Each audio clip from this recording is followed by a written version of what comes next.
procéder dès le mois de mars 2022 au paiement immédiat de la dette envers les enseignants, soit 181 milliards de francs CFA représentant les frais de rappel, d'avancement, d'allocations familiales et autres primes, et à l'amélioration et l'arrimage effectif des conditions de travail des enseignants à leur statut particulier. Telles sont les mesures prises par le président de la République du Cameroun, Paul Biya, pour répondre aux multiples plaintes et revendications du corps des enseignants du pays. Le président Paul Biya a instruit le gouvernement, dans une note adressée au secrétaire général de la présidence, Ferdinand Nganga, de procéder à la mise en application de ces mesures dans les meilleurs délais.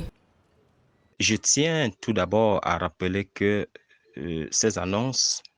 arrivent dans un contexte assez difficile, marqué par beaucoup de suspicions,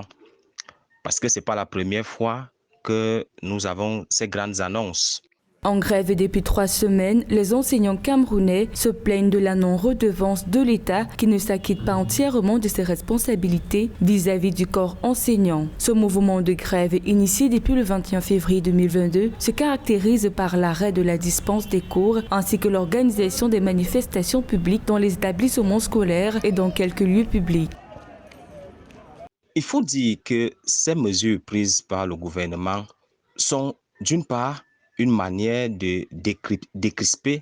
l'atmosphère actuellement dans notre système éducatif. Mais elles ne sauraient régler entièrement le problème des enseignants du secondaire. Outre les mesures énoncées plus haut pour répondre à la revendication des enseignants, il sera également question d'entamer la revalorisation du salaire de base des enseignants à 280 000 francs CFA pour les cadres A2 et 250 000 francs CFA pour ceux de la catégorie A, ainsi qu'à la revalorisation de l'indemnité de logement à 100 000 francs CFA pour les cadres A2 et 75 000 francs CFA pour les cadres A1.